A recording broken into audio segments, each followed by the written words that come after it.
good evening, and welcome to True Doug Man Encounters. I'm your host, Marvin Allen. If you or anybody that you've known have had a sighting or encounter and would love for me to share it on my channel, then please contact me. I would love to hear from you. Don't forget to like, comment, and share. Like, comment, and subscribe. As you all know, we do have a Facebook page, and it's called True Encounters with Marvin Allen and the Doug Pack.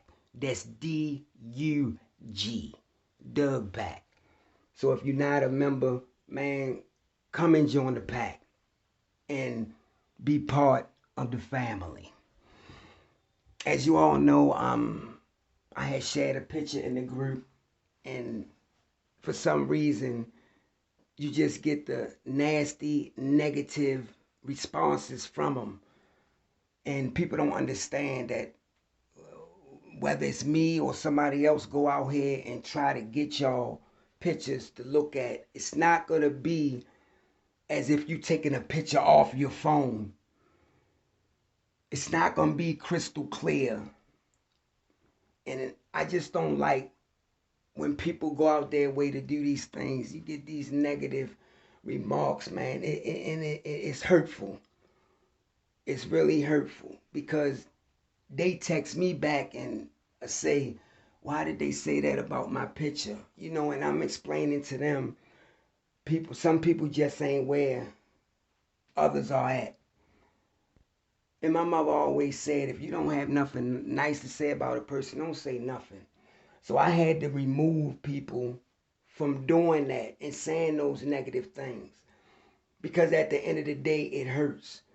I had pictures and recordings myself that I won't put out there because of this. Which for the most part, I think we have the best group out there, the best members out there. I got a recording, as you know, I said it in the text that I will upload on there to let y'all listen to it. Now, when I do upload it on the page and you listen to it, and I only ask you, please, be honest about what you think it is. If you don't know, you don't know. I'd rather for a person to be honest than to say something out the side of their neck. So if you don't know, you don't know. There's nothing wrong with it. And I've been saying this since day one, since I started this journey. There's no experts when it comes to these creatures. None, period. That's like I don't believe in types. No, I do not. I don't believe in them. I just think they're different varieties, like any other canine, canine dog. They just got different looks to them. That's it. I don't believe in types. Because if you say types, then you would have type 39, type 40. I just can't put them into that. And for the person that came up with the types, I don't know why this person don't come out and explain to us how you came up with types. Whoever that person may be. If you're out there, you listening, or you might hear this, or if anybody know the person, and please tell him he can get in contact with me and let me know how you came up with these types. And as you know, anonymity means a lot, and I breaks that for no one. That's my number one motto. And I'll never do that. This is not a long one, but I'm going to give you another one. So without further ado, let's jump right into this encounter.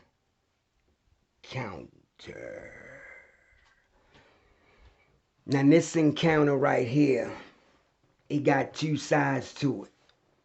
And you'll see when I get into it, you'll see what I mean when I say two sides to it. Now this came from a law enforcement officer. but she was in the army too. And I was blessed, and I was not gonna say lucky, but I was blessed to come in contact with him one day during my journeys. Now he's in a wheelchair now,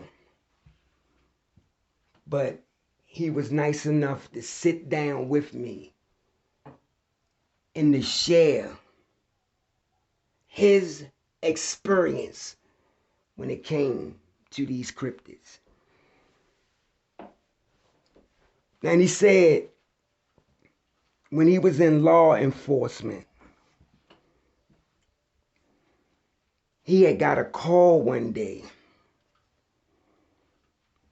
And when he get the call, the lady tell him, she said, I keep seeing these bright lights in the back of my house just inside the woods. And it's really bright and it keep moving. I don't know what it is. I'm scared because anybody come out and see it. So he was dispatched to that call. She gives him the address and he goes out there.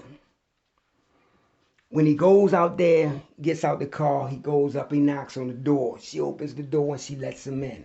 She proceeds to tell him about what she saw. So she said, come with me. They walked through the house, they went to the back door, she opened it. And they stood there. Now my eyewitness said after about 10 to 15 minutes is when he saw those lights himself. He saw those lights himself.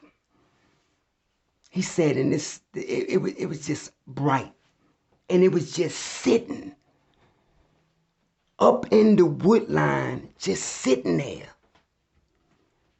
And they both watching it. And she said, see, I told you, I don't know what that thing is. So they watching this light. Now my eyewitness said, as they was watching this light, he said this light starts to move side to side like a vibration motion. It's side to side real fast.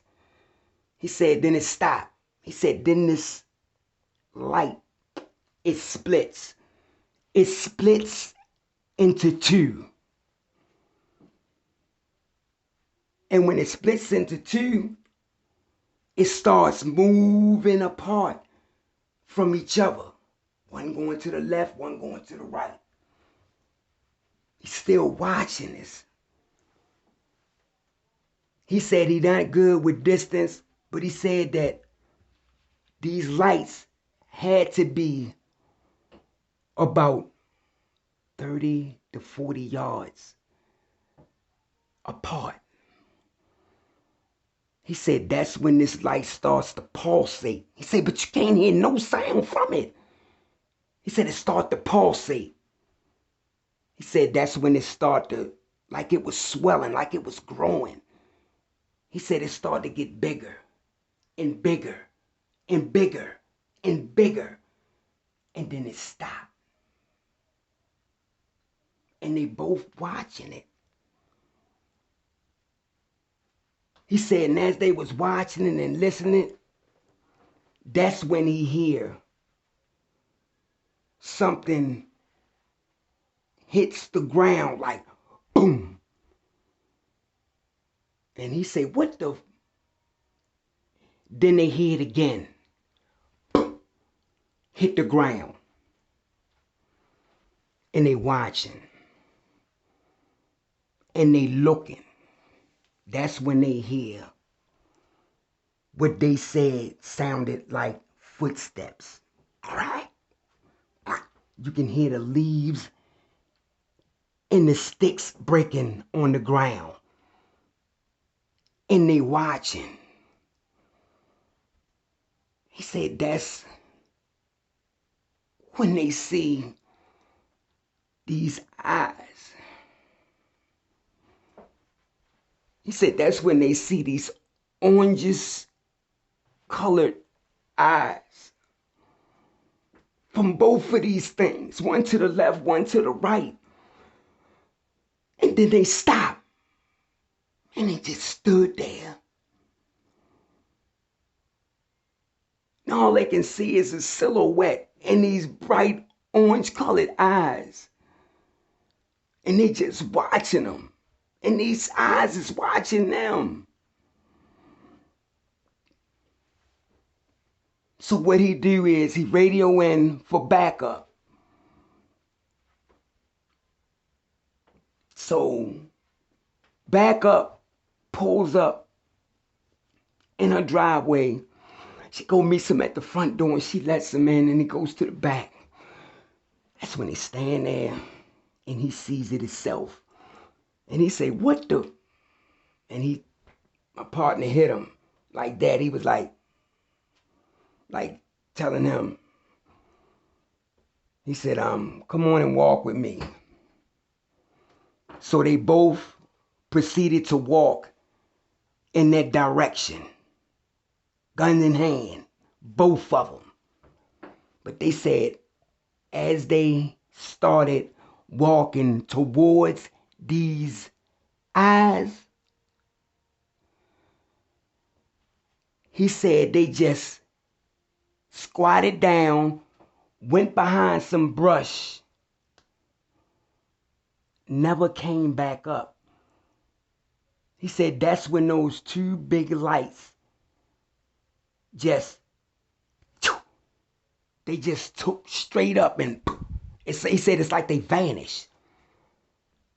So as they walk over there, flashlight in hand, gun in hand, in the direction of where these eyes were,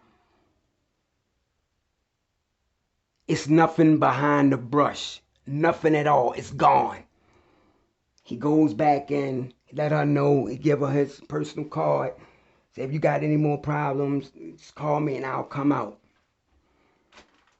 He said, so one day, while driving, doing his, his routine, he said he's driving down one of these back roads. He said, and as he was driving down one of these back roads, he said he sees something, runs. He said he know it was running on two legs. And it shoots from one side to the other side of the street. And his lights caught the bottom part of this thing's legs. And he described to me what he saw in his headlights was bent legs. But this thing was running bipedal. It was standing up. He said, so when this thing shot on the other side of the street, he slowed down. And then he stopped. And he said, what the?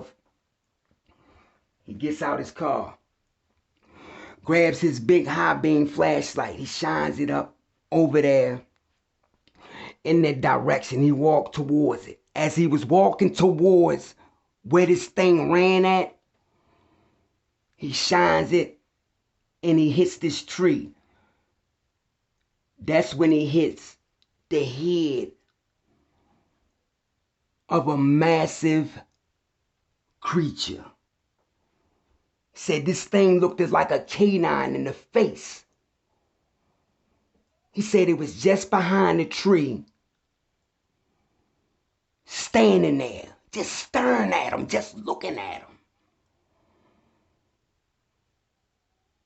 That's when he know that this wasn't human. That's when he know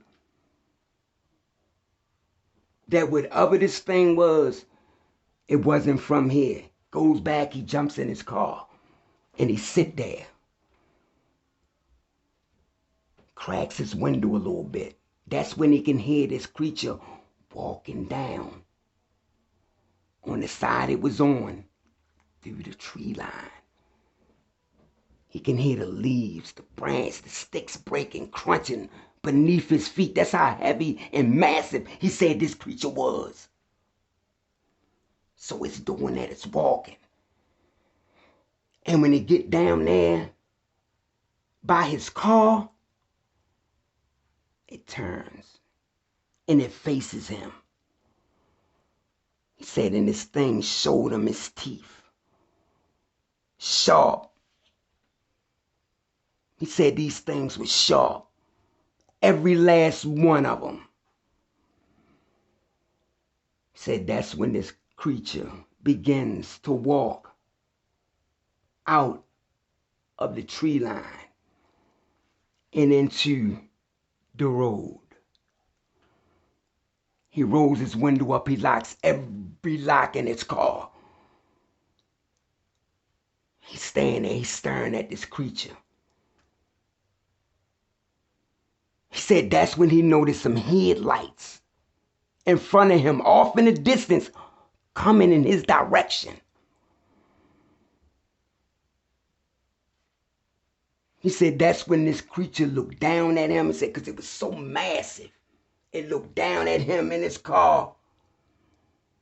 And it made this powerful growl, he said, that shook him. Then it turned. He said this thing took one leap and landed up in the tree line. He said he got a good look at this creature. Massive, bulky chest, wide shoulders, a humongous head, pointed ears, long arms with hands, and 3 to 4 inch claws with canine legs. It took that leap and it leaped inside of the tree line. He pulls off. He pulls off. He goes back because he was getting ready to get off of work. And his superior officer asked him, he said, what was the situation with y'all the other night when you went out on call at the young lady house? He said, she just seen some lights in her backyard. Probably some people out there, you know, walking through, just playing. You know how these young kids is. He said, you sure that's what happened? He said, yeah, why do you ask? He said, well, such and such said that it was something else. And he explained to him, he came clean and he told him.